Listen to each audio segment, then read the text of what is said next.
technical difficulties there. I'm going to talk through a new entrant to peatland restoration tender, which is being let by CMPA. So part of Peatland Action, Cairngorms National Park are Peatland Action partners, and they are running this tender at the moment. The funding for this one is already secured. This has got funding agreed by CMPA, and they are tendering on behalf of the landowner who's accessed the grant. My role in workforce development is to help increase the availability of skilled people to do the restoration work. And I just want to stress I'm not involved in the assessment of applications in any way, and I'm not involved in this one in particular in any sense because it's run by the CMPA and the landowner. So I hope I'll be able to answer all your questions, but I'll come back to all attendees subsequently with any questions I can't answer. So the outline for today is that I'll run briefly through the key points in the Statement of Requirements. I'll assume that everybody either has read or will read the Statement of Requirements, so I won't go through the detailed information that's there, but I'm going to try and draw out key points. There's a lot of information presented in that Statement of Requirements, which is useful and important background, but it's not necessarily going to need to form part of your answers. Then, in case there's anybody unclear about accessing the information on Public Contract Scotland, I'll go through that very briefly. I assure some people in this call use Public Contract Scotland a lot, but I'm also aware that there's others who haven't used it that way. So for those of you who are really familiar, I apologise, but I'll just go through it very quickly. Then I'll talk a bit about how I would approach this tender, the sort of information that's being looked for, and also look a little bit about what the people who are assessing the bid will be looking for when they're looking at it. And also just to highlight to you, there's an additional new entrant opportunity being let by CMPA Peatland Action, which is now listed on Public Contract Scotland. It's an Athol Estates tender, and Lot 1 of that tender is suitable for new entrants. So new entrants should not apply for Lot 2, but Lot 1 is available. So the approach for looking at this contract for Invercauld could be used exactly the same way in looking at the Athol Estates work.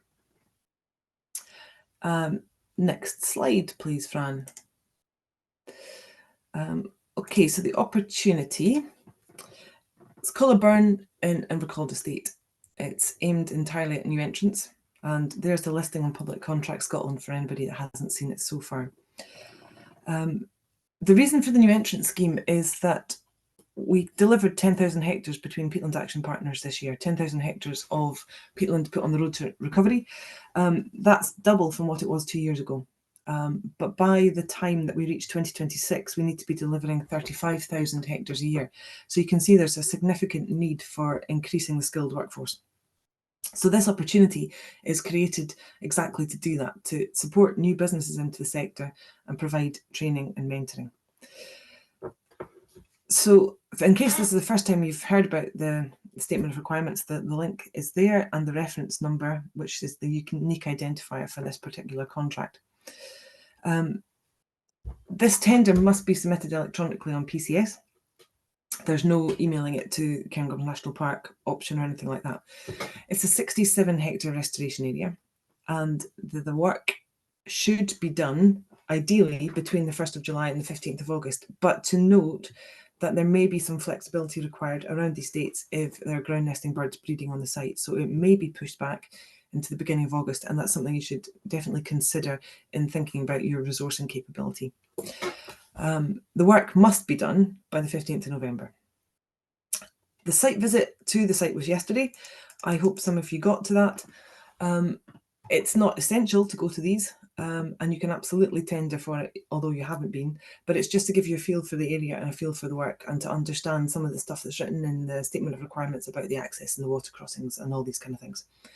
For the future, for those who didn't get to yesterday's, for the future, we'd always recommend that you take the opportunity of visiting the site, if at all possible, at the Bidders' Day. It just gives you a really useful opportunity. Key points to note on this tender: the work is procured on a time basis, a machine days basis, and those days are already specified. So you're not going to have to sit down and work out how many days this is going to take you. You're contracted in this tender for 66 machine days. That's what the specified thing is. The closing date is 12 noon on the 30th of May, and that's a hard, solid deadline. So please do make sure that if you're going to tender, that you've got 12 noon, 30th of May in your diary. Next slide, please, Fran. So the eligibility, this is open to new entrants, and it's classed for the purposes of new entrant scheme as a drain blocking project. So you may not tender for this if your company has done 2 or more drain blocking projects, or you have 2 or more operators who've done drain blocking projects on peatland restoration. If you have been involved in peatland restoration for more than 2 years, but haven't done drain blocking experience because you've been working on erosion or whatever, then you're eligible. So basically, everybody is eligible, apart from people with significant drain blocking experience. So if you haven't done any peatland restoration work at all before, you're absolutely eligible. And if you've done some, but it's all been on upland restoration, then you also are considered. Next slide, please, Fran. Okay, the machinery requirements, important to note and consider if you can meet this. It's a minimum requirement of 2 low ground pressure machines, at least one greater than 11 tonnes and one around about 8 tonnes. And the track widths are specified there. So minimum of 800 millimetres for the smaller machine and 1000 millimetres for the larger machine, but preferably bigger if possible. You're not ruled out if you don't have tilt rotator hitches, but they're definitely a strong preference. The machinery offer that you've got must be set out in the resourcing spreadsheet, and we'll come to that piece of paper, that document, shortly. So there's minimum requirements. Next slide, please, Fran. Okay, just to pull out from the statement of requirements an overview of what's required here. This is 5,523 metres of ditch blocking. So although you're not expected on the very first few days to achieve a 300 metres per day, the expectation is that once you're up to speed, you'll be able to deliver 300 metres of drain blocking per day using wave damming and zippering. Now, if that's not a technique that you're familiar with, there are instructional videos towards the end of the statement of requirements, but also to note that you're not expected to have extensive experience in this. This will be something that you're taught how to do at the beginning of the contract if you're successful in winning it. So to note that that's what it is, you can watch the videos, you can read the technical compendium to get your head around it, but you will also it will be demonstrated to you in how to do this. There's also 67 hectares of erosion work, and the techniques required for that are also set out in the statement of requirements. And again, you can find information in the technical compendium and the other resources at the end. So all the details required are set out pages 15 to 19. And more detail in Annex 1. So those are important pieces of information to note. You don't need to know masses and masses of the detail to tender. So it's to read and understand, but then to consider later if you're successful in winning the bid is probably my kind of key advice. Next slide, please, Fran. Sorry, my system has decided to stop at that point. Just give me a second. 2 seconds, please. I'll just change my screens and be right back with you. Oh, no, I can't.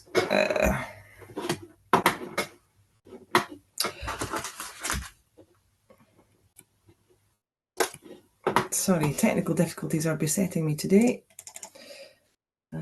It's not going to let me come out of that now. There we go, back out. Perfect. Okay, sorry a second. I'm still... Oh, no, I thought I had it, but I haven't.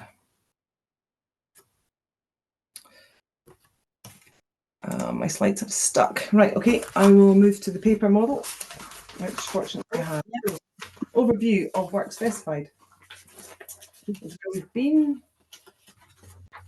Okay, so next slide, please, Fran, the training and the mentoring. And I'll try and get this to work while we're doing that. So training will be provided at the start of the project by a CMPA project officer, and will include the restoration techniques, the role of the site supervisor, weekly progress reporting, and provision of spatial data. So in case you're wondering what that looks like from the point of view of the bidder, the idea is that when the technique is introduced to you, you will be shown it, it will be discussed with you, you'll talk through exactly what that technique looks like. Then each driver will attempt it, and then you'll all get round together and review it. So the idea is very much that it's a talk about, look, try, and then do kind of thing. Sorry, my screen has completely frozen up. Anyway, the project officer will then supervise the initial day of work and return as they are required to. So the expectation is that you and your team will get the hang of this fairly quickly, and that the project officer will gradually appear less and less because you will be completely on the ball. But obviously, if you require a little bit more assistance and you're finding this tricky, then somebody will be there to assist and help you. And they will come back as often as required until you're up to speed. Next slide, please, Fran. Okay, getting started on PCS. Register as a supplier. It's free. It's pretty straightforward to do. And you'll be sent a link to click on to certify that it's yourself. So search your notices. I use usually the keyword peatland, and everything that's talking about peatland there will come up. So you'll see just in that slide that there's a number of peatland options also available, as well as the one that's there at the moment. Just to point out that this tender is using, as I said at the beginning, the full functionality of PCS, which means that nobody will have access to anything that you submit before the deadline. It doesn't go to any of the project officers who are assessing it. It doesn't go to the landowner. So there is no justification, no real reason why you would start sending your documents at 11:30 before the deadline, because it all goes into a closed mailbox and nothing is seen and nothing is opened until that deadline has passed at 12. So if you are ready 3 days beforehand, feel free to submit 3 days beforehand, because that will at least give you the knowledge that you've got all your documents uploaded and you're not beset with technical difficulties like I currently am. So yeah, do be aware that uploading all your documents may take time. So next slide, please, Fran. Becky, could I come in with a wee question here? Certainly, yeah. Good. So Christopher was asking, he said that you explained that contractors with erosion restoration experience are not barred, but what about gully and hag reprofiling? Does that come under erosion control? Also, that comes under erosion, yeah. So this is predominantly drain blocking, it's wave damming and zippering. So if you haven't done that, you are eligible. Okay. It goes on to ask, what about gully blocking experience? Would that bar a contractor? Oh, I will take a note of that one and I will come back to you on that. I don't think so, because this is classed as a drain blocking project. So would gully blocking bar you? I suspect not, because it's saying very clearly that it's all about the drain blocking. Would gully blocking bar you? I will confirm that, but I'll come back to you personally on that one. I will come back to everybody on that one. Okay. Okay, so we're on getting started in PCS. Continue. We're on the second slide of PCS now. Okie dokie. Just 2 seconds until I can see if I can rescue my presentation here, because I'm stuck. There we go. I'm not stuck anymore. Splendid. Right. Okay. So yeah, register your interest to be sent the notice and notified of any additions that have been made to documents or to access the documents. Statement of requirements, the photos and all the maps setting out access water crossings and the site map are all contained here, along with the costing spreadsheet. Please make sure you're accessing the current versions of the spreadsheet. As you can see from this one, the costing spreadsheet was most recently updated on the 10th of May, so it's in the current documents, and there's a couple of older versions of that in the set below. So always go to the most recent and the most current. Okay. I'm on slide 11 now, please, Fran. Responding. Yes. Okay, so how I would approach this, I'm going to talk through how I would set about the process. I obviously won't tell you what to write or how to cost anything. And I have to stress this is just my way of thinking, and you might do it differently. I also have to reiterate, again, I'm not connected with this tender process in any way, so I'm not giving you any answers. I'm just helping you develop ideas about how you might think about responding to this. So I guess the thing to think about is, are you completely clear on what's being asked of you? Is there anything you're not clear about? Make use of the question and answer function on PCS, and of course all the responses are shared with everybody on PCS. have you got the basic machine requirements, machinery availability, the capacity to deliver work within the specified season, and the ability to work within the constraints that are set out. So some of these are obviously environmental constraints around the timing of breeding bird season and so on. And obviously, key point is to identify where and how you should provide the information required. So the three key things required for this document for this tender are the Excel spreadsheet, which sets out the bill of quantities and the resourcing offer, and the tables in section 8, which begin on page 29 and run on to the mandatory criteria in page 30. Those are the key pieces of information. And when I was speaking to the program manager at CMPA yesterday, she highlighted that you're not required to send them back the whole of the tender document, the whole of the SOR when you're filling in those tables. You could create a new version of that document, delete out everything above that or whatever, and just create your new document using the tables on page 29 and page 30, because those are the things which they're obviously primarily interested in. Okay. There's a lot of information there in service requirements in section 5, so please do make sure that you've read all of that and work out that you can respond to that. Next slide, please, Fran. Perfect. We're on the bill of quantities and resourcing spreadsheet. Excellent. Yep. Thank you. So the days are already specified.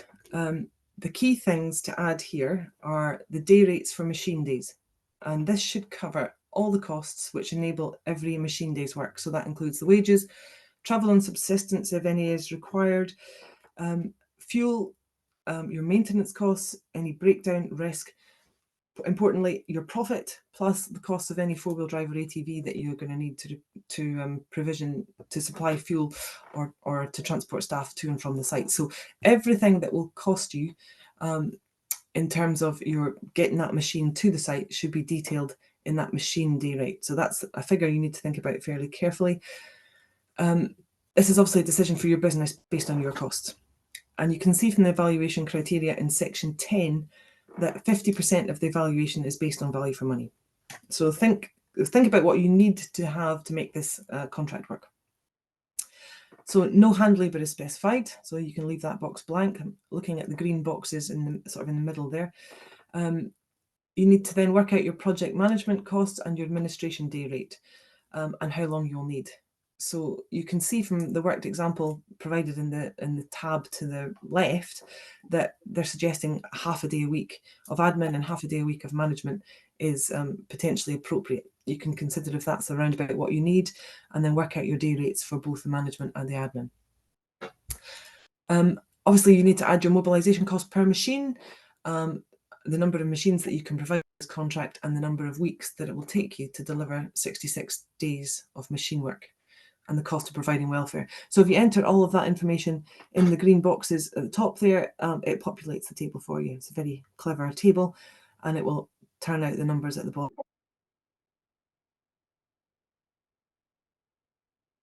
Add your white diesel cost per litre and the average litres per machine per day. So everything that you're going to need to work out in terms of costs will go on this spreadsheet. Can we move on to the next slide, please, Fran? Yeah, so Simon was asking, would advice be available on pricing structures for future tender opportunities? We're not able to provide guidance on pricing at all, I'm afraid. You may want to consider talking to other contractors in the sector, but I'm afraid we're not allowed to give out any ideas of benchmarks or anything. But if you look at the worked example to the side, you might find some helpful assistance in there. I'm not telling you that that's anything like what you should put, but I'm just suggesting that there's helpful guidance may be available there. I'm afraid we're not able to give out any more information on pricing than that, because it's very much a business decision for you based on what it costs you to deliver this contract. Resourcing offer, slide 13, please, Fran. That's where we are. Okay, so this is for you to think through. How are you proposing to provide the 66 machine days? Are you going to put 2 machines on site for 6 weeks? Have you got 3 or 4 machines that you might be able to make available for this contract? You need to think about any staff leave that's anticipated. Think about any downtime for servicing machinery or breakdown. Think about the predicted timescale for work. You'll see in the suggestions there that there's red numbers written in the weeks beginning 1st of July. If you're actually available from the 15th of August till the end of September, make that clear in the resourcing offer. So put that in the table. You don't need to put your time in that week beginning 1st of July if you're not available the week beginning 1st of July. So make it clear when you are available, because if you say you're going to deliver this contract from the middle of August to the end of September, and then you don't come on site until the end of September, that won't be looked on favourably. So please be really clear. Think about how you're going to do it, when you can do it, and what kind of resources you can put to this contract. In the right-hand side of the table, you need to fill in the details of each machine you're providing. And that is obviously an important thing to do. So 25% of the quality criteria, which are set out in section 10 of the tender, relate to the project timetable, the capacity and resourcing. So this is about your ability to meet the timetable and with sufficient and appropriate machines. So your answers in this section are important. Please make sure you detail exactly what you've got, when you can deploy it to the site, and all that kind of thing. Next slide, please, Fran.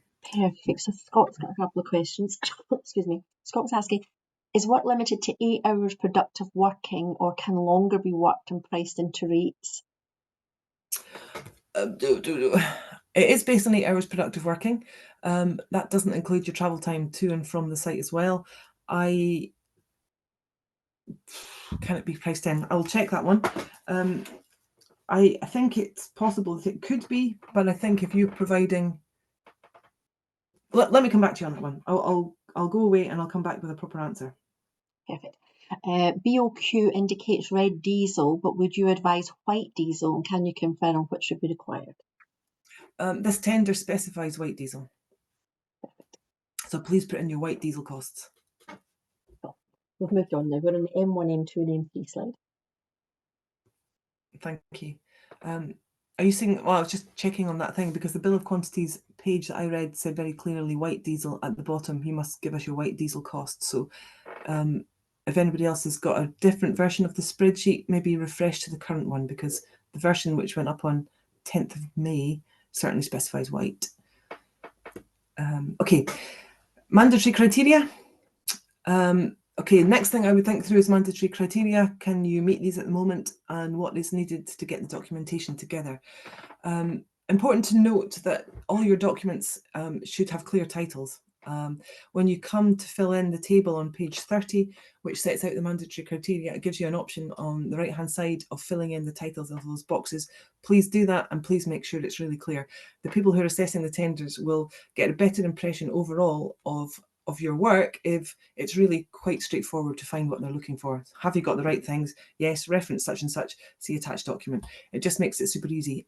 If people provide screeds and screeds of information, and you know the insurance is on page 12 or whatever, make sure you say such and such a document. You'll find it on page 12, so that people don't have to go hunting through all your stuff to find all this pieces of information. Okay, so M1 and M2 should be fairly straightforward. Those are copies of your certificate, so please tick the box to confirm that you're providing them, and enter the titles to the right-hand side. So public liability insurance and your employee liability insurance. M3, I was talking about this with the programme manager yesterday. This is a slight bit of duplication, really, because you've probably already provided your insurance details. Well, you will have already provided your insurance details in answer to M1 and M2. But this is an opportunity just to say reference insurance already provided, or if your insurance is actually not currently sufficient and doesn't include things like remediation of environmental damage, this is your opportunity to put a statement in saying, I've provided my current insurance. If I am successful in winning this bid, I will upgrade with appropriate insurance or whatever. So it's just making sure that you've thought through, is my insurance currently sufficient? And if it isn't, what is my plan for getting there? Okay, M4, health and safety policy statement. Obviously, by law, every business must have a policy for managing health and safety, setting out your general approach and explaining how you as an employer will manage this in your business. If you have 5 or more employees, that as already has to be a written down policy. If you don't have yours currently written down, you can find assistance on the Health and Safety Executive website, where there's various examples of how you would actually set about writing that. One thing to note is make sure that this is a current signed version, which is kept up to date. It doesn't create a good impression if you say, yep, here's my health and safety policy statement. We all agreed and signed this in June 2019. It needs to be current, and it needs to show that it's reviewed on a regular basis. So make sure you have a current and recently signed version of your health and safety policy statement. M5, safe method of operation, generic risk assessments. The key things here, safe method of operations is possibly a slightly misleading statement, and I think they're going to reword this within CMP fairly shortly. But the key documents looked for here are decent risk assessments. Not too big, but sensible and achievable. And possibly a method statement for peatland restoration. If you're used to working with RAMs, a RAMs would be appropriate here. You could also add cost assessments for diesel and oils, which would be useful to attach into this section in M5. But again, please remember to list what you've got and make sure it's named and clearly obvious which documents you're referring people to. M6, examples of a pollution prevention plan. As it says there, this is an example. This is not one written for this current site. If you have one that you've made for somewhere else that's relevant in this setting, so think about it in the context.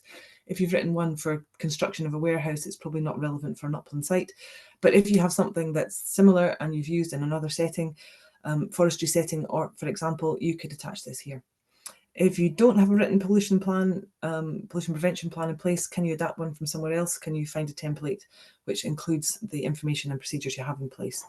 And NetRegs is a website where you can find an example of one of those things if you haven't already got a kind of template for your pollution prevention plan. The upland fire plan doesn't need to be detailed. Again, one page setting out your key actions would be enough, just to show that you've thought through what measures you'd put in place to prevent fire and what you would do if a very small fire broke out that was safe to fight on the site. So, for example, setting out a provision like there'll be no smoking on site, I'll stay aware of the current wildfire risk level, and provision of some basic equipment for immediate response where safe if a small fire starts on the site. So if you haven't already got an upland fire plan, again, this is not a detailed prescription. This is just a small, straightforward document setting out how you've thought it through. If you've done past construction phase plans, which you'll be referencing in M9, this would likely have the stuff you need on prevention, pollution and fire in it anyway. So you could just say reference construction phase plan provided in M9 or so on if you already have it. Next slide, please, Fran. Perfect. David cleared up the confusion around the diesel. It was Ewan that said it yesterday at the site meeting that red diesel could be used. So we might want to clarify that one. Check that one with Ewan, because in the bill of quantities it's definitely white. Okay. And Claire is asking, will plant require specific hydraulic fluids like biodegradable? That's not currently a specification.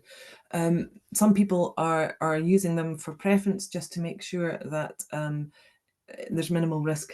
But if you're not currently working on bio oil, there's no current requirement to do that. Obviously, you need to make sure that you have pollution prevention plan in place in case of spills and spill kits. Okay. And one wee last thing from John, what feedback will we get on the tender, if any? You will get feedback. There's an assessment criteria worked through, and I'll come to them towards the end of the presentation, which sets out the areas where your tender was weaker or stronger, and that will be provided to you. And I think Cairngorm was working the same way, that if you followed it up with a follow-up email saying, can you talk me through why I didn't score so highly in that bit, that somebody will be available to do that. Okay. We're on the M7 slide now. Okay, M7. So machine operating certificates and first aid qualifications held. That should be relatively straightforward. That's just anybody working on the site, what they have in terms of their machine operating certificates and their first aid. M8, for the point of anybody who's planning to use any subcontractor, a statement setting out how you would appraise their competence. So again, setting out that you would look at their tickets, you would watch them operating, you would discuss with them, and so on. I'm not sure that we're not often seeing people coming in with subcontractors, and I would expect perhaps not for this one, but in case you are, again, a simple plan setting out how you would appraise their competence before you subcontracted to them. M9, if you have done work under CDM regs before, then any example of your construction phase plan for that project or for any similar project would be fine. If you haven't, obviously you can't provide that, so that's not a problem. In M10, this is not asking you to provide a construction phase plan for the regulations. This is just asking you to agree that you understand that you'll have the role of principal contractor under CDM, and that were you to be awarded the tender, you will have to prepare a construction phase plan. Lots of information, obviously, in the SOR will be needed to prepare the construction phase plan if you are successful in winning this bid.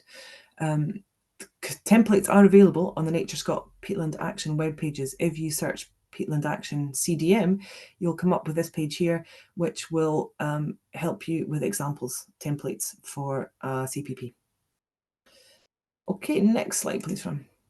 Perfect. Quality and capacity and resourcing. So the table on page 29, this is, now remember, 50% of this is on quality.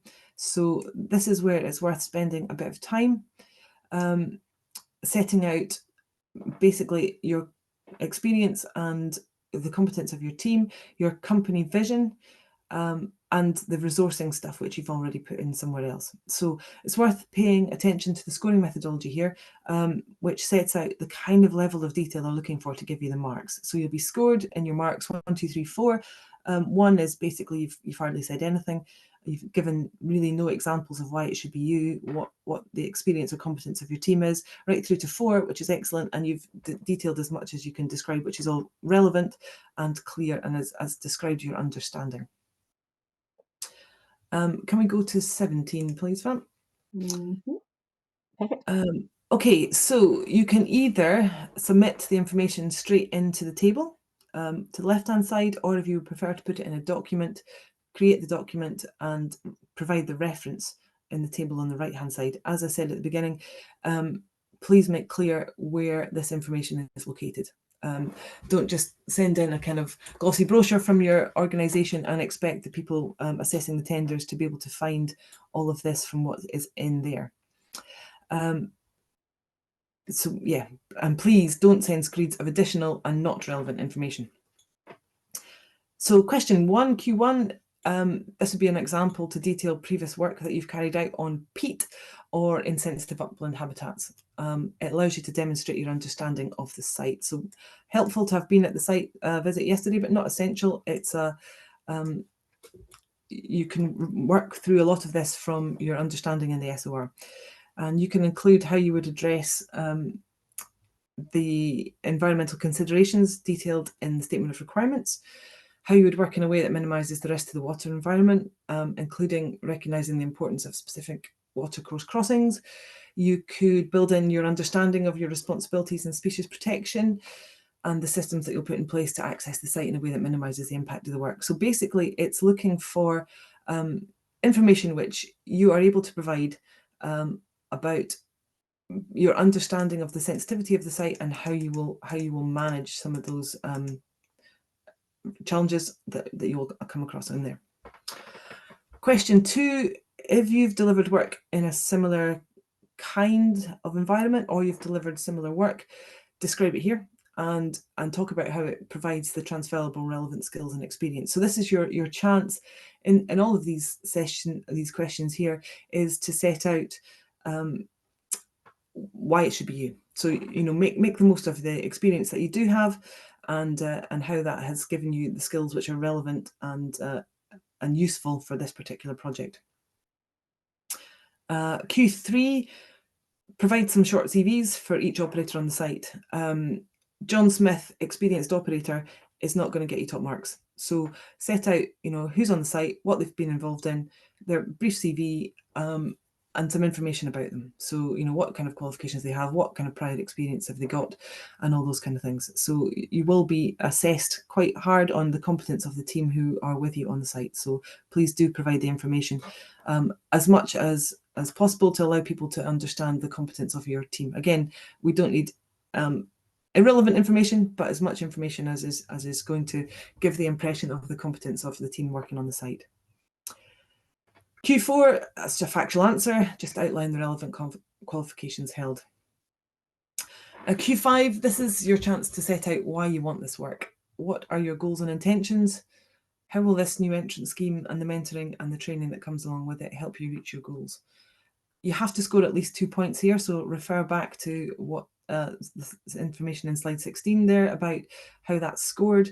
It has to be relevant. There has to be enough information to allow the people assessing this to understand this completely.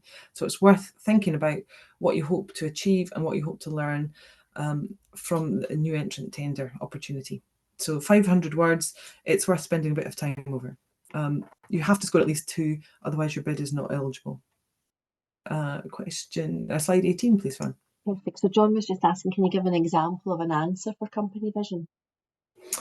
Not so much, but I guess what they're looking for there might be, my company has been, working extensively in the forestry sector or the upland renewable sector and so on, and I'm keen to make a move into peatland restoration because, I understand that this is an important sector and a growing sector, and we are, keen to have a positive environmental impact. And we at the moment we feel that we've got the skills, but we haven't necessarily got the experience, and this would be a really good opportunity to work, with mentoring and basically why this experience would be useful for you and what you're hoping to achieve. 3 years from now, I want to be working full-time in peatland restoration. I would like to use this opportunity to make sure I've upskilled myself and my team to be in a position where we're capable of bidding for the work in the future. It's that kind of information. It's like, why should it be me? What is it that I need to put across that makes them think, do you know what, they sound like they're going to really benefit from this opportunity. They're going to take that learning, they're going to use it, they're going to start bidding for more of this work on a regular basis, and are going to have sufficient skills and experience to actually start providing really good work on the ground. So it's those kind of pieces of information. Now, like I say, I'm not involved in the assessing of the bids, but if I were sitting down to think about that, that's the kind of information that I would be putting forward. Why should this be me? This is my chance to say, hey, over here, I really deserve this opportunity because. Perfect. John was also asking, can you give an example? No, can you work 12-hour day, and would this be counted as a 1.5 days of the 66? Okay, so that's sort of similar to the question that was asked earlier. I will come back to everybody on that and give you a proper answer. Fran, could I send that to you via email to email everybody's, because I won't have contact details? Yes, we can do. I'll maybe create a Q&A document and we can get them uploaded with the tender documents then, so that everybody, whether they attended the Everybody can training see or it. not, has got access. Yeah, let's do that. Okay, That's so perfect. Thank you. we're on T1 now, capacity criteria. T1. Okay, so the capacity, this is the resourcing question, which has already been answered in the resourcing spreadsheet that you've already had a look at. So your points for this bit are brought across from the website. From the Excel spreadsheet. T2, this is about setting out your contingency plans. What can you do to deal with breakdowns? What are you going to do if there's poor weather? And how are you going to keep the project on track? So you might want to use some examples here of what you're going to do and why you know that this is the right thing to do in the circumstances. If you have a breakdown, how will you fix it? What other kind of contingencies do you have in place? T3, again, an opportunity for you to raise examples of previous work completed on time and in budget.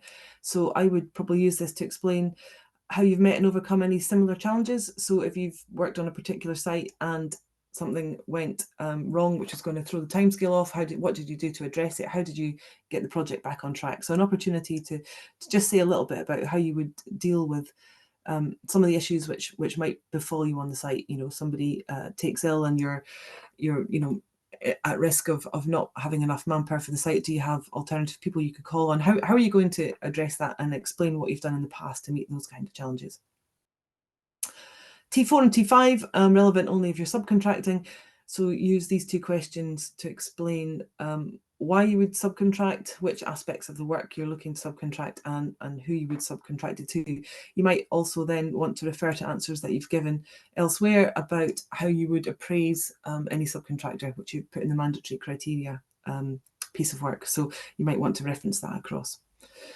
Okay, slide 19. So this is examples, anonymized examples of assessment of tenders. So when the assessment team were going through some tenders submitted, they were putting down comments on things that have come in the quality criteria and in the mandatory criteria. So the pricing criteria, that's 50%. It's looked at on a value for money basis.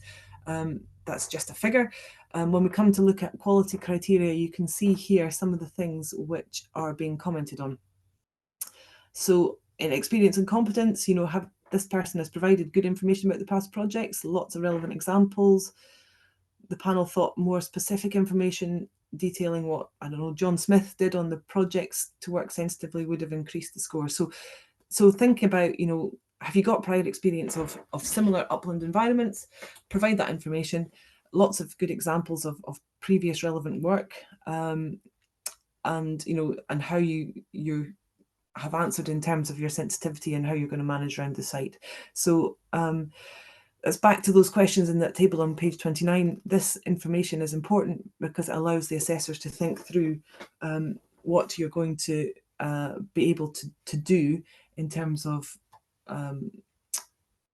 working sensitively and how you've provided evidence of that from prior projects. Project approach. The method statement is described here, but could have included more detail on the restoration techniques included. Now, given that this is a new entrant tender, that's not going to apply quite so much because you're not expected to know all of this information in a more detailed way. But if you can provide some evidence that you've at least had a look at the training video that's provided in the statement of requirements, that you have considered the technical compendium, you've perhaps opened it and read the section on wave damming and zippering, you would mention it in there just to talk about how you would approach this project and your method statement. So yeah, think about as much information as you can provide. And again, here on machines, they're just commenting that this machine is not actually meeting the standard set out in the SOR, meeting the specification. If you have your contingency worked out, you need to add that, again, as I mentioned there, think about how you're going to deal with delays, sickness, breakdown, weather, etc. Ideally, because this is a summer project, that weather shouldn't be too much of an issue, but do make sure you've considered in your contingency and you've described what you're going to do to address any of these problems. In the mandatory criteria, it's basically pass. Have you got your insurance there? Have you got your health and safety covered? Pollution parameters a bit brief, so somebody could have provided a bit more information there. And certificates for using machines were missing. So if you've got 2 or 3 operators, make sure every machine operator's certificates are included there. Slide 20, please, Frank. And another one here. So you can see in the company experience and competence, all the points were provided, but perhaps there wasn't much. But they have submitted some photo evidence and support, so that's always useful. Provide as much information as you can. CVs were good. This bidder has tried to demonstrate their understanding of ecology, but reference that they're new to the sector. Now, of course, this is a tender for new entrants to the sector, so you're not expected to have quite so much understanding and knowledge of this, but do put what you do understand, put that in the bid. And somebody's obviously got a hold of a restoration techniques system and has referenced it for the sake of the bid. In terms of their project approach, they've given details about their operator's confidence. So, again, you're not expected to say so-and-so's got loads of confidence in this because this is new entrants, but you would then want to reference, again, as mentioned before, some of the competences that people in your team do have and experience of upland sites, whether that be in forestry, estate roads, renewables, whatever. So you're, like I say, you're not expected to prove that you've done lots of work on peatland restoration sites because the whole point is otherwise. And again, comment here on the diggers. Limited information on innovation doesn't apply because you're not expected to have innovative methods for this yet. So, the machines specified are appropriate. Commentary here on the timetable. Someone's given a detailed breakdown. They've got 2 operators. They set out that they've got somebody available if required, and they've put a resourcing plan in of their own. So they've put forward something which sets all that information out. Slide 21, please, Fran. John was asking, can you do this work in all weathers, even if it's very wet, and is it acceptable to work in the dark?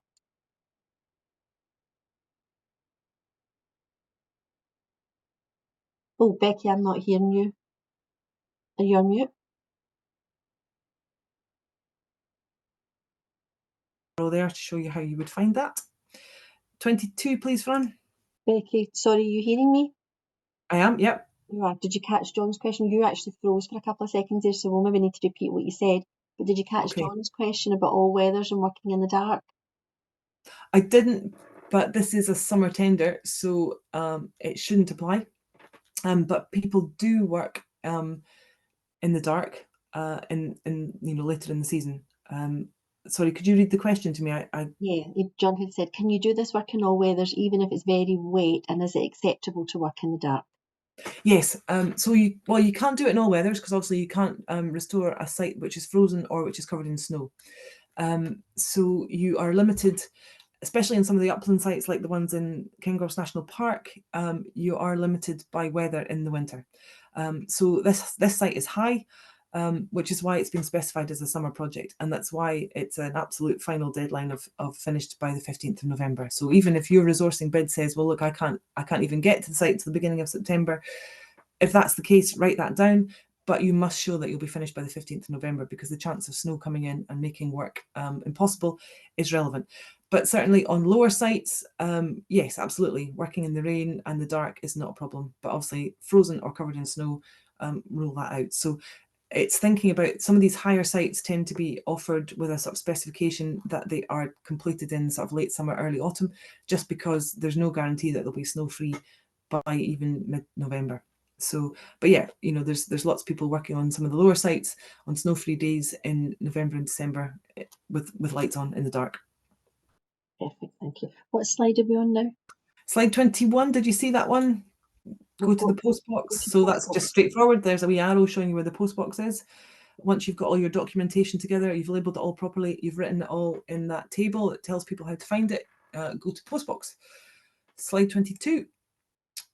Create a post box response. So that's setting up all the details you need to add in there, contact details and so on. And then 3, upload all your documents. I'll not linger through this because I'm guessing most people have probably used PCS before, but if not, I think Fran SDP would be able to kind of help folk there a little bit too. Yes, we would. So please do feel free to use the Supplier Development Programme for assistance if you're struggling with any of the issues here. Submitting a response, it's called dispatch on PCS. Once you're happy that everything is there and it's ready, press dispatch and send it off. Like I say, it goes to a secure post box. Nobody will see it until after the deadline has passed. So if you're completely ready to submit on the Thursday morning, get all your documents in, get them uploaded, and don't be running around stressing at 10 to 12 that something's taking ages to upload. Do it as soon as you're ready to, and nobody will have access to it until noon on the Friday. Slide 24, please, Fran. Okay, so an additional opportunity is also available on Athol Estates. This is primarily drain blocking again, and again, it's wave damming and zipping.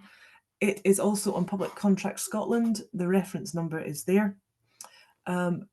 This bid is the statement of requirements for this sets up 2 lots, Lot 1 and Lot 2. Lot 1 is suitable for new entrants, Lot 2 is not. So if you are bidding for Lot 1. You need to make that perfectly clear. If you are not an experienced peatland restorer. Although you can try, but Lot 1 is the lot that will be looked at for people who are not able to give screeds of relevant experience. The bidder's day for that is the 4th of June. As I said, it's always worth going to have a look to make sure you've understood. And the closing date for that one is the 17th of June. So although it's a different site, and of course the statement of requirements specifies different access, different routes and all that kind of thing, I think the approach would be very much the same. Read through, make sure you've understood, add any questions that you want answered to the Q&A part on PCS, have a look at the responses, and then look at the documents that you need to fill in, which is obviously the Excel spreadsheet with the resourcing and the cost, and the tables on page 29 and 30, which, well, 29 and 30 of this bid, but a different page on the Athol bid, which set out, where you put all your answers into. So a very similar way to approach it, and another good opportunity for new entrants into the sector. And final slide, please, Fran.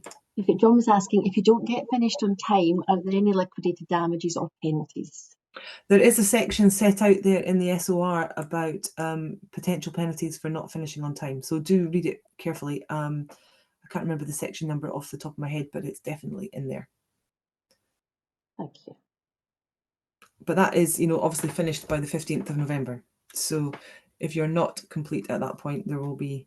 but yeah, have a read of that section, because it sets out, remedies for basically not managing to deliver this. But you're required to deliver 66 days of work. So that is the requirement. Perfect. And that's that one finished. So Adam is saying, just to clarify, just for clarity, docs we need are... And then he hasn't got... Oh, here we go.